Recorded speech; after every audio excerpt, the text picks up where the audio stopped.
Hello friends, तर तुमच्या सगळ्यांचं स्वागत आहे आपल्या यूट्यूब चॅनलवर बायो स्टडी विथ प्रवीण. तर आपला आजचा टॉपिक आहे reflex types of reflex action. मागच्या लेक्चरमध्ये आपण रिफ्लेक्स ॲक्शनच्या संदर्भामध्ये थोडीफार माहिती जाणून घेतली. आजच्या या चॅप्टरमध्ये आपण टाइप्स ऑफ रिफ्लेक्स ॲक्शन नेमके कोणते आहेत ते पाहणार आहोत. आता टाइप्स ऑफ रिफ्लेक्स ॲक्शनमध्ये आपण दोन ग्रुप केले, एक इनबॉर्न आणि एक ॲक्वायर्ड. इनबॉर्न म्हणजे जे जन्मताच भेटलेले कसे असतात इनबॉर्न ते पाहणार आहोत, आणि ॲक्वायर्ड जे आपण नंतर अडॉप्ट करतो ते कोणते ते पाहणार आहोत. त्याचे थोडेसे एक्झाम्पल घेणार आहोत. चालू करूया आपल्या पॉईंटला. सगळ्यात पहिले इनबॉर्न. इनबॉर्न आणि या डिफरन्स बिटवीनच्या फॉर्ममध्ये आपण लिहूया. सगळ्यात पहिले इनबॉर्न, जन्मनाच्या पहिलेच भेटलेले, किंवा नंतर ॲक्वायर्ड आपण नंतर अडॉप्ट केलेले. ओके. इनबॉर्न म्हणलं तर इनबॉर्न मध्ये मला सांगा, तुम्हाला कोणी श्वास घ्यायला सांगितलं, बाबा तू नाकानं श्वास घे, तोंडानंच अन्न ग्रहण कर, डोळ्यानंच बघ, कानानंच ऐक. हे तर सर्वात सिंपल गोष्टी आहेत. ते कोणी आपल्याला शिकवतं का? नाही शिकवत. ते आपल्याला स्वतः आपण अडॉप्ट करून घेतो. ते झाले इनबॉर्न. ओके. आणि ॲक्वायर्ड मध्ये नंतर सायकलिंग चालवणं, सायकलिंग करणं, रनिंग करणं, त्याच्यानंतर कोणती तरी एक नवीन ॲक्टिव्हिटी आपण अडॉप्ट करणं, ते झालं ॲक्वायर्ड. ओके. इनबॉर्न हे अनकंडिशन असतो, काही कंडिशन नसतात त्याला. इनबॉर्न हे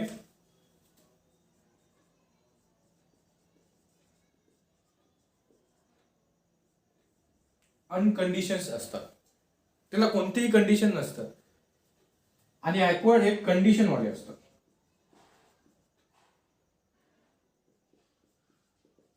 ॲक्वायर्ड हे कसे असतात? कंडिशन वाले असतात. ओके, कळालं तुम्हाला? त्याच्यानंतर इनबॉर्न वाले जो असते, इनबॉर्न वाले अनकंडिशन असतात, हे अनकंडिशन्स कंडिशन्स असतात, थोडेसे रोकटोक असतात. ओके.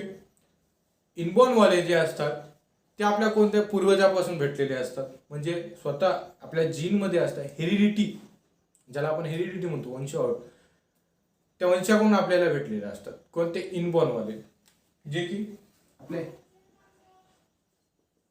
हेरिडिटी मध्येच असतात. आणि ॲक्वायर्ड हे नॉन हेरिडिटी.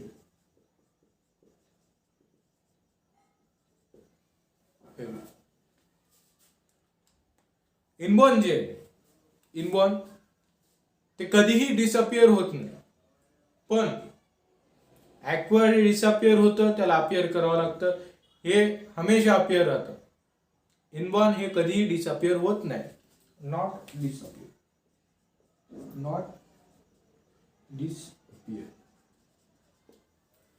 आणि जे ॲक्वायर्ड असतात ते पहिले अपिअर असतात, त्याच्यानंतर ते डिसअपिअर होतात, त्याच्यानंतर डिसअपिअर झाल्यानंतर त्याला आपण अडॉप्ट केल्यानंतर अपिअर करतो, पुन्हा एकदा शिकतो, अपिअर करतो. म्हणजे काय केलं आपण? त्याच्यामध्ये काहीतरी रिपेअर केलं. काय केलं? रिपेअर केलं. एक्झाम्पल याचं सायकलिंग घ्या. Example cycling, cricket. ह्याचं एक्झाम्पल तर द्यायची गरज नाही. ह्याचं एक्झाम्पल देऊया तुम्हाला. एक सायंटिस्ट होता, पॅलवॉक नावाचा सायंटिस्ट होता. तो काय करायचा? 1919ची गोष्ट. तो काय करायचा? आपल्या कुत्र्याला जेव्हा पण अन्न द्यायचा, तेव्हा अन्न देता वेळेस घंटी म्हणजे बेल असायची, ती बेल वाजवायचा, आणि बेल वाजवल्यानंतरच ते त्या कुत्र्याला जेवण द्यायचं, त्याला अन्न द्यायचं. असं 1 महिना 2 महिना केला. त्याच्यानंतर एक दिवस काय झालं, तो गेला, बेल वाजवला. बेल जसंच वाजलं तसं त्या कुत्र्याच्या शरीरामध्ये काहीतरी प्रतिक्रिया घडली. एकदम अचानक तो जवळ आला. त्याला असं वाटलं की माझा मालक आता मला या ह्याच्यामध्ये मला जेवण देणार आहे. तर त्या आशेनं त्याला त्याच्याकडे बघितलं. त्याच्या सलायवा सिक्रेशन झाला. ते काय झालं? तो इनबॉर्नच होता. तो एक टाईपचा रिफ्लेक्स ॲक्शन होता. ओके. हे झालं टोटली आपल्या रिफ्लेक्स ॲक्शनच्या संदर्भामध्ये, टाइप्स ऑफ रिफ्लेक्स ॲक्शनच्या. आता पुढच्या ह्याच्यामध्ये आपण रिसेप्टर बघणार आहोत. रिसेप्टर कसे असतात, कसे नाही, रिसेप्टर काय असतात, ते आपण पुढच्या लेक्चरमध्ये पाहणार, म्हणजे पुढच्या पॉईंटमध्ये पाहणार आहोत. ओके. आता सध्याला लिहून घ्या लवकर फास्ट. तर झालं तुमचं. ओके. आता आपल्याला रिसेप्टर पाहिजे बाबा. रिसेप्टर कोणते असतात, काय असतात. रिसेप्टर हे स्पेशलाइज्ड ते सेल असू शकतात, टिश्यू असू शकतात किंवा ते ऑर्गन असू शकतात. रिसेप्टर हे स्पेशली हे सेल असू शकतात किंवा ऑर्गन असू शकतं किंवा टिश्यू असू शकतं. नेमके रिसेप्टरचे काम काय. स्टिम्युलय आलेला त्याला रिसीव्ह करणं. काय करणं. स्टिम्युलायला रिसीव्ह करणं. काय करणं. रिसीव्ह करणं. स्टिम्युलायला रिसीव्ह करणं, त्याच्यावर प्रोसेसिंग करणं, ते रिसेप्टरचं काम. आता आपल्या शरीरामध्ये, आपल्या ह्युमन बॉडीमध्ये there are 2 types of receptor, namely extero receptor and intero receptor. कोणते कोणते. 2 आहेत.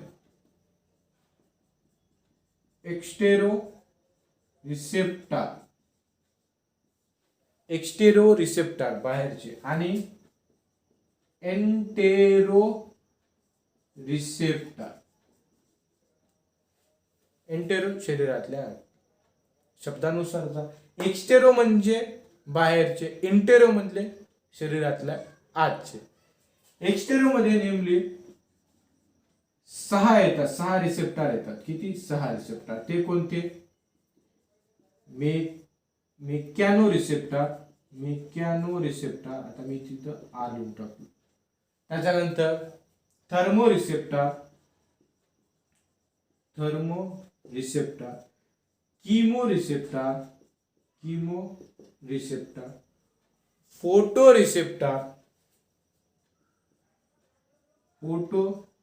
रिसेप्टर आणि लास्ट फोनो रिसेप्टर. किती रिसेप्टर झालेत. 5 रिसेप्टर झाले. सॉरी मी मग चुकीचं म्हणलं. 6 रिसेप्टर म्हणले पण ऍक्च्युली 5 रिसेप्टर आहेत. First mechano receptor, thermo receptor, second third chemo receptor, fourth photo receptor, fifth phono receptor. आणि एंटेरो रिसेप्टर मध्ये 3 प्रोप्रियो रिसेप्टर, त्याच्यानंतर इंटेरो रिसेप्टर आणि बॅरो रिसेप्टर. प्रोप्रियो रिसेप्टर, त्याच्यानंतर एंटेरो रिसेप्टर आणि बॅरो रिसेप्टर. हे 3 intero receptor, intero receptor वेगळे. Extero receptor मध्ये mechano receptor, thermo receptor, chemo receptor, photo receptor, phono receptor. हे 5 तिकडं 3. आता आपल्याला सुरुवातीला इच 1 बाय 1 आपल्याला स्टडी करायचं. मेकॅनो काय, थर्मो काय, फोटो काय, फोनो काय, कीमो काय, हे सगळं स्टडी करायचं. सुरुवातीला आपण एक्स्टेरो रिसेप्टर चालू तर लिहून घ्या. तर झालं सगळ्याच झालं. ओके. आता एक्स्टेरो रिसेप्टर मध्ये आपण पाहिलं कोणते कोणते. फर्स्ट होता mechano receptor, second thermo receptor, त्याच्यानंतर third chemo receptor, photo receptor, phono receptor. याच्यामध्ये पण अजून खूप काय आहे ते आपल्याला आता जाणून घ्यायचं. First mechano receptor. Mechano receptor मध्ये त्याचं नेमकं लोकेशन कुठे. मेकॅनो रिसेप्टरचं लोकेशन स्किनकडे आहे. कुठे. स्किन. कशासाठी बाबा. टेक्टाईल अँड टँगो. कशासाठी. टेक्टाईल फॉर, ऐकून घ्या, टेक्टाईल फॉर काय. पूर्ण कट. तर झालं तुमच्या सगळ्याच. ओके. चला आता आपल्याला काय पाहायचंय. एक्स्टेरो रिसेप्टर मधले सगळे इच 1 बाय 1 आपल्याला आता स्टडी करायचं. ओके. सगळ्यात पहिले मेकॅनो रिसेप्टर बाबा राहतात कुठं. मेकॅनो रिसेप्टर राहतात लोकेशन. नेमकं त्याचं लोकेशन कुठं असते तर त्याचं लोकेशन असते स्किनमध्ये पण कशासाठी. टेक्टाईल साठी किंवा टँगो साठी. Tactile for touch, tango for pressure. Tactile for touch आणि टँगो फॉर प्रेशर. नेमकं यांचं फंक्शन सांगत आहे मी. कशाचं? टेक्टाईल स्किनच्या मेकॅनो रिसेप्टर मध्ये टेक्टाईलचं काम आहे टच आणि टँगोचं काम आहे प्रेशर. ओके. त्याच्यानंतर थर्मो रिसेप्टर. थर्मो नावातच आहे, थर्मो म्हणजे काहीतरी टेम्परेचरच असेल बाबा. याचं लोकेशन पण स्किनच येते. हे असते फ्रिगिडो अँड हीट साठी. फ्रिगिडो फॉर कोल्ड, थंड वातावरणासाठी, थंडसाठी. Frigido for cold, heat means warm किंवा हॉट, गरम म्हणू शकता तुम्ही. ओके. त्याच्यानंतर आहे chemo receptor. Okay. Chemo receptor location याची दोन ठिकाणी लोकेशन. एक आहे टंग, सेकंड आहे नोज. टंग मध्ये गुस्टॅटो रिसेप्टर म्हणून असतं. गुस्टॅटो रिसेप्टरचं काम आहे फॉर टेस्ट. टंग मध्ये टेस्ट, गुस्टॅटो रिसेप्टर. टंगच्या गुस्टॅटो रिसेप्टर मध्ये टेस्ट आणि नोजच्या ऑल्फॅक्टो रिसेप्टर मध्ये स्मेल. स्मेल. ओके. त्याच्यानंतर आहे फोटो रिसेप्टर. फोटो मीन्स तू खिच मेरी फोटो वाली फोटो, जी फोटो आपण डोळ्यानं पाहतो, मीन्स डोळा, आय. आय मधल्या रेटायना मध्ये, रॉड अँड कोन्स मध्ये प्रेझेंट असतो हा फोटो रिसेप्टर. नेमका काय? Rod for dim light, cone for bright light. Rod for dim light, cone for bright light. Rod for dim light, cone for bright light. Rod for dim light, cone for bright light. त्याच्यानंतर येतो photo receptor. कोणता receptor? Photo receptor. Photo means sorry photo दोन वेळेस झाला. हा आहे phono receptor. Phono receptor. I am really sorry for that. Print mistake म्हणायची याला. फोनो रिसेप्टर. फोनो रिसेप्टर फोन काय करतो? कानाला लावतो. फोन काय करतो? कानाला लावतो. कानानं ऐकतो म्हणजे इयर. ओके. इयर. कानामध्ये पण कॉक्लिया आणि सेमी सर्क्युलर कॅनल मध्ये प्रेझेंट असतो. कोणता? Phono receptor. Cochlea for hearing, cochlea for hearing आणि semi circular canal for body balance, for body balance. Phono receptor मध्ये त्याचं लोकेशन कॉक्लिया आणि सेमी सर्क्युलर कॅनल मध्ये. कॉक्लिया मध्ये पण कॉक्लियाचं नेमकं काम काय? हिअरिंग साठी. आणि सेमी सर्क्युलर कॅनलचं बॉडी बॅलन्स. पडाव नाही. सगळ्यात पहिले एक्सटेरियर रिसेप्टर मध्ये आपण काय पाहिलं? Mechano receptor. मेकॅनो रिसेप्टर मध्ये skin, tactile for touch, tango for pressure. Tactile for touch, tango for pressure. Chemo receptor मध्ये location skin, frigido for cold, frigido for cold. त्याच्यानंतर हीट फॉर हॉट. किमो रिसेप्टरचे दोन location कोणते? Tongue आणि nose. Tongue for gustato receptor. Gustato receptor मध्ये पण काय? Gustato receptor मध्ये taste. Nose for olfacto receptor मध्ये स्मेल. ओके. त्याच्यानंतर फोटो रिसेप्टर लोकेशन कुठं? आयच्या रेटायनामध्ये पण रॉड आणि कोन्स मध्ये. Rod for dim light, cone for bright light. Rod for dim light, cone for bright light. त्याच्यानंतर येतं फोनो रिसेप्टर. त्यानंतर काय येतं? फोनो रिसेप्टर मध्ये काय? फोनो receptor cochlea hearing, year for cochlea आणि इयर. कॉक्लिया आणि सेमी सर्क्युलर कॅनल मध्ये कॉक्लियाचं काम काय? हिअरिंग आणि सेमी सर्क्युलर कॅनलचं काय? Body balance. Cochlea for hearing, semi circular कॅनलचं काय काम? Body balance. हे टोटली आपलं आता झालं टाइप्स ऑफ काय? रिसेप्टर मधला पहिला पॉईंट. आता दुसरं आपल्याला काय पाहायचंय? दुसऱ्याला एंटेरो रिसेप्टर, ई वाला एंटेरो रिसेप्टर. ओके. एकदाच नोट डाऊन करा फास्टली. चला झालं. आता आपल्याला काय पाहायचंय, आता आपल्याला पाहायचंय एंटेरो रिसेप्टर. एंटेरो रिसेप्टर मध्ये पण सर्वात पहिलं आपल्याला काय पाहायचंय, प्रोप्रियो रिसेप्टर. कोणता रिसेप्टर? Proprio receptor. प्रोप्रियो रिसेप्टरचं नेमका प्रेझेंट कुठं असतो प्रोप्रियो रिसेप्टर? तर मसल्समध्ये प्रेझेंट असतो, आपल्या मसल्समध्ये प्रेझेंट असतो. काम काय करतो? पेन, जेव्हा पेन होऊ लागलं तेव्हा रिलीज करायचं काम. त्याच्यानंतर तेव्हा टेन्शन आलं, म्हणजे टेन्शन आलं व्हायब्रेशनच्या वेळेस हा प्रोप्रियो रिसेप्टर काम करतो. सेकंड आहे एंटेरो रिसेप्टर. काय? Entero receptor. Entero receptor present in visceral organ. Function काय? हंगरसाठी, थ्रस्टसाठी, पीएच मेंटेन ठेवण्यासाठी किंवा ऑस्मॅटिक प्रेशर मेंटेन ठेवण्यासाठी हा एंटेरो रिसेप्टर काम करतो. त्याच्यानंतर आहे barrow receptor. Last barrow receptor. Barrow receptor present असतो वॉल ऑफ कॅरोटिड आर्टरी. कुठं? Wall of carotid artery. काय मेंटेन करतो? बीपी मेंटेन करतो, म्हणजे ब्लड प्रेशर मेंटेन करतो. ओके, हे झालं टोटली टाइप्स ऑफ रिसेप्टर. आता याच्यानंतर आपण नवीन हेडिंग चालू करणार आहे. ती जी हेडिंग आहे ANS means autonomic nervous system.